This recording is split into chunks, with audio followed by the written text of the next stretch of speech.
वफाकी वज़ीर ख़ज़ाना मोहम्मद औरंगज़ेब ने कहा है कि वक्त आ गया है वुज़रा ब्यूरोक्रेट पीछे, निजी शोबा फ्रंट सीट पर बैठे। प्राइवेट सेक्टर ने मुल्क को लीड करना है। हुकूमत की बेहतरीन मौशी पॉलिसीज़ के नतीजे में इस्तेहकाम आ रहा है। 10 माह से पाकिस्तान की करेंसी में इस्तेहकाम आया है। ज़र मुबादला के ज़खायर में बतदरीज इजाफा हो रहा है। तवानाई का मसला हल करने के लिए इकदाम कर रहे हैं। वो पाकिस्तान सऊदी अरब सरमायाकारी फोरम 2024 की इफ्तिताही तकरीब से खिताब कर रहे थे। During this fiscal year, our current account deficit is going to be less than $1 billion. Currency has been stable over the last 10 months. Inflation, which peaked at 38%, is now down to roughly 17%. We have requested the IMF in the spring meetings a couple of weeks back in Washington that we need the fund umbrella. In terms of our priorities, again, there's no rocket science in there. We have to broaden our tax base. Our tax to GDP is languishing at about 9%.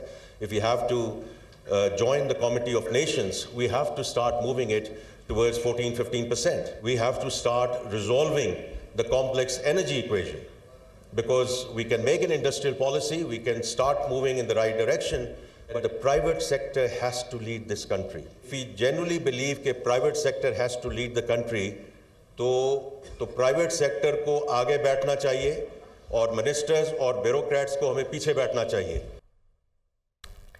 Saudi नायब वज़ीर सरमायाकारी इब्राहिम बिन यूसुफ अल मुबारक ने कहा है कि बड़ी तादाद में Pakistani Saudi अरब की तरक्की में किरदार अदा कर रहे हैं और सऊदी अरब पाकिस्तान को सरमायाकारी के लिए इंतहाई मौजूद मुल्क समझता है। सऊदी हुकूमत और कंपनी सरमायाकारी के लिए पाकिस्तान को तरजीह दे रही हैं। Pakistan is a major strategic partner. Saudi Arabia is also delighted to be home to more than 2 million Pakistanis. Hardly you can find any Saudi who hasn't seen a Pakistani doctor or were taught by a Pakistani professor. Many of the Pakistanis in Saudi Arabia have contributed significantly to our Vision 2030. Government and Saudi companies, Pakistan is considered a high priority economic investment and business opportunity. We believe in the great potential of Pakistan's economy, demographic and talent, as well as location and natural resources. That is why we are so grateful for the kind invitation from the government of Pakistan. Saudi वली अहद शहजादा Mohammed bin Salman का रवां माह दौरे पाकिस्तान का इम्कान। दौरे के हवाले से तारीखों को हतमी शक्ल देने पर काम जारी है। सऊदी वली अहद का 2019 के बाद पाकिस्तान का पहला 2 तरफा दौरा होगा। वज़ीर आज़म शहबाज शरीफ का सऊदी वली अहद के दौरे से मुतल्लिक इंतजामी उमूर की निगरानी का फैसला। वज़ीर आज़म का सऊदी मेहमान की आमद तक कहीं भी बैरून मुल्क ना जाने का फैसला। सऊदी वली अहद शहजादा मोहम्मद बिन सलमान अपने वफ्द के हमराह पाकिस्तान आएंगे। दौरे के दौरान पाकिस्तान में $5 अरब की सरमायाकारी के फैसलों पर अमल दरामद की याददाश्तों पर दस्तखत मुतवक्के हैं। सऊदी वली अहद के दौरे से मुतल्लिक हतमी तारीख रवां हफ्ते में तय हो जाएगी। FBI के मुख्तलिफ अदालतों में तकरीबन 2700 अरब रुपए के टैक्स केसेस दिहाइयों से इल्तिबा का शिकार हैं। इनलैंड रेवेन्यू के 2400 अरब, कस्टम्स के 250 अरब रुपए से ज़ायद के केसेस इल्तिबा का शिकार हैं। इस पर बात करने के लिए मुदस्सिर अली राना हमारे साथ मौजूद हैं। जी मुदस्सिर, बताइए। जी, जो दस्तावेज़ मौसूल हुए हैं उसमें बताया गया है कि FBI, इनलैंड रेवेन्यू और कस्टम सर्विसेज के तकरीबन 2700 अरब रुपए के 90,000 से ज़ायद केसेस पाकिस्तान की मुख्तलिफ अदालतों में इल्तवा का शिकार हैं। जो दस्तावेज़ मौसूल हुए हैं उसमें बताया गया है कि इनलैंड रेवेन्यू के तकरीबन 2400 अरब रुपए के टैक्स केसेस हैं जो supreme court of Pakistan, Islamabad high court, Sindh high court, Lahore high court और एपलेट ट्रिब्यूनल्स में इल्तवा का शिकार हैं। इसी तरह कस्टम सर्विसेज के भी तकरीबन 250 अरब रुपए से जायद के टैक्स केसेस हैं जो 2 दिहाइयों से तकरीबन मुख्तलिफ अदालतों में इल्तवा का शिकार हैं। ज़राए FBI की जानिब से मुझे बताया गया है कि मुख्तलिफ अदालतों में FBI ये केस हार चुके हैं और अब उनके खिलाफ अपीलें सुप्रीम कोर्ट में दायर हुई हैं। सबसे ज़्यादा एपलेट ट्रिब्यूनल्स में केसेस की तादाद है तकरीबन 67,000 से जायद केसेस हैं, जिसमें 1500 से 1600 अरब रुपए की अमाउंट है जो एपलेट ट्रिब्यूनल्स में इल्तवा का शिकार है और वहाँ पर इन केसेस की सुनवाई में कोई अभी तक अहम पेशरफ्त नहीं हुई है। ज़राए FBI की जानिब से बताया गया है और जो दस्तावेज मौसूल हुए हैं उसके मुताबिक अगर देख लिया जाए तो सुप्रीम कोर्ट ऑफ पाकिस्तान में 95 अरब रुपए के तकरीबन टैक्स केसेस इल्तवा का शिकार हैं। इसी तरह इस्लामाबाद हाई कोर्ट में 180 अरब रुपए के 1100 टैक्स केसेस हैं जो इल्तवा का शिकार हैं। सिंध हाई कोर्ट में 225 अरब रुपए के 2600 केसेस टैक्स केसेस हैं जो इल्तवा का शिकार हैं। मोस्टली केसेस ज़राए की जानिब से बताया गया है कि इन केसेस में FBI की नाअहली की वजह से और वकला की बर वक्त कार्रवाई ना करने की वजह से जो थर्ड पार्टी है वो इन केसेस को जीत चुकी है और FBI इन केसेस को हार चुका है। लेकिन इन केसेस के खिलाफ अब FBI की जानिब से सुप्रीम कोर्ट में अपील दायर की। वफाकी दारुल हुकूमत में नान रोटी की कीमतों का कमी का नोटिफिकेशन वापस ले लिया गया है। इंतजामिया ने इस्लामाबाद हाई कोर्ट को आगाह कर दिया है और नोटिफिकेशन वापस होने पर वफाकी दारुल हुकूमत में नान और रोटी की पुरानी कीमतें बहाल। इस्लामाबाद में रोटी 25 रुपए और नान की कीमत 30 रुपए हो गई है। इस्लामाबाद हाई कोर्ट ने नान रोटी की कीमतों में कमी का नोटिफिकेशन वापस लेने जाने पर दरखास्त निपटा दी है। जस्टिस तारिक महमूद जहांगीरी ने नान भाई वेलफेयर एसोसिएशन के सदर की दरखास्त पर समाअत की। रिजवान काजी हमारे साथ मौजूद हैं। रिजवान, क्या डिटेल्स हैं? रिजवान से राबिता मुनक़ता हुआ है। आपको बताएं कि वफाकी दारुल हुकूमत में नान रोटी की कीमतों में कमी का नोटिफिकेशन वापस हो चुका है और इंतजामिया ने इस्लामाबाद हाई कोर्ट को भी आगाह कर दिया है और नोटिफिकेशन वापस होने पर वफाकी दारुल हुकूमत में नान और रोटी की पुरानी कीमतें बहाल हो चुकी हैं। सुप्रीम कोर्ट ने पेशावर हाई कोर्ट का फैसला मुअत्तल कर लिया। सुन्नी इत्तेहाद काउंसिल की मखसूस नशिस्तों के केस की समाअत अटॉर्नी जनरल और DG लॉ इलेक्शन कमीशन अदालत में पेश। सियासी जमातें अपने तनासब से तो नशिस्तें ले सकती हैं, नशिस्तें इन्हें कैसे मिल सकती हैं? जस्टिस मंसूर अली शाह की जानिब से कहा गया क्या बाकी नशिस्तें भी इन्हें दी जा सकती हैं? कानून में ऐसा कुछ है? जस्टिस मंसूर अली शाह की जानिब से कहा, मजीद कहा कि कानून में ऐसा नहीं तो फिर क्या ऐसा करना आइनी स्कीम के खिलाफ नहीं?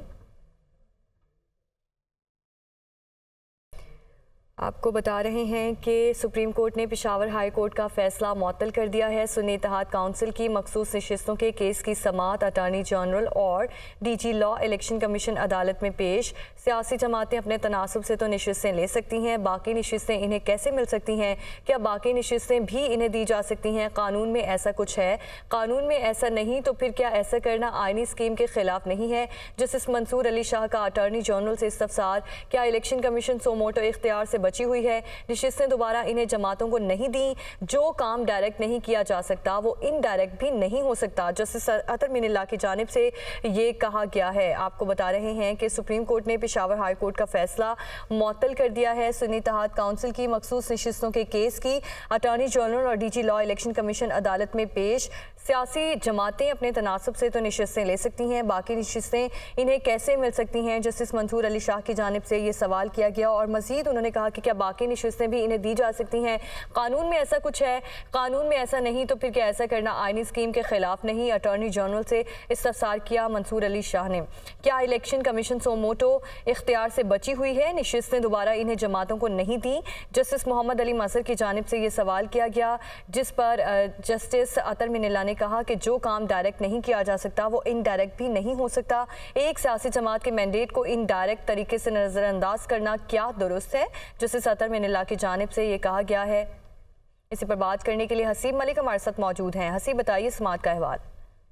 लेकिन ये सुन्नी इत्तेहाद कौंसिल की जानिब से मखसूस नशिस्तों के हवाले से दरख्वास्त दायर की गई थी, जिसके ऊपर आज समाअत हुई है और जस्टिस मंसूर अली शाह की सरबराही में ये 3 रुकनी बेंच था जिसने समाअत की है और अदालत ने पेशावर हाई कोर्ट और इलेक्शन कमीशन के फैसले को मुअत्तल कर दिया है और जस्टिस मंसूर अली शाह की जानिब से इस वक्त आज की समाअत का हुक्मनामा भी तहरीर करवाया जा रहा है और जस्टिस मंसूर अली शाह की जानिब से ये रिमार्क दिए गए थे कि हम केस को समाअत के लिए मंजूर कर रहे हैं और हम इलेक्शन कमीशन और हाई कोर्ट के फैसले को मुअत्तल कर रहे हैं। तो हम फैसलों की मुअत्तली इजाफी सीटें देने की हद तक कि ये आज का अहम ये डेवलपमेंट सामने आई है क्योंकि सुन्नी इत्तेहाद कौंसिल की जानिब से ये दरख्वास्त दायर की गई थी मखसूस नशिस्तों के हवाले से, जिसके ऊपर आज जो है सुप्रीम कोर्ट ने इलेक्शन कमीशन हुक्काम को जो है वो रिकॉर्ड में तलब किया था। वो अदालत में पेश भी हुए और उनकी तरफ से बेसिकली आज जो है जस्टिस मंसूर अली शाह की जानिब से जो पूरी समाअत थी उसके अंदर बेसिक एक सवाल बार बार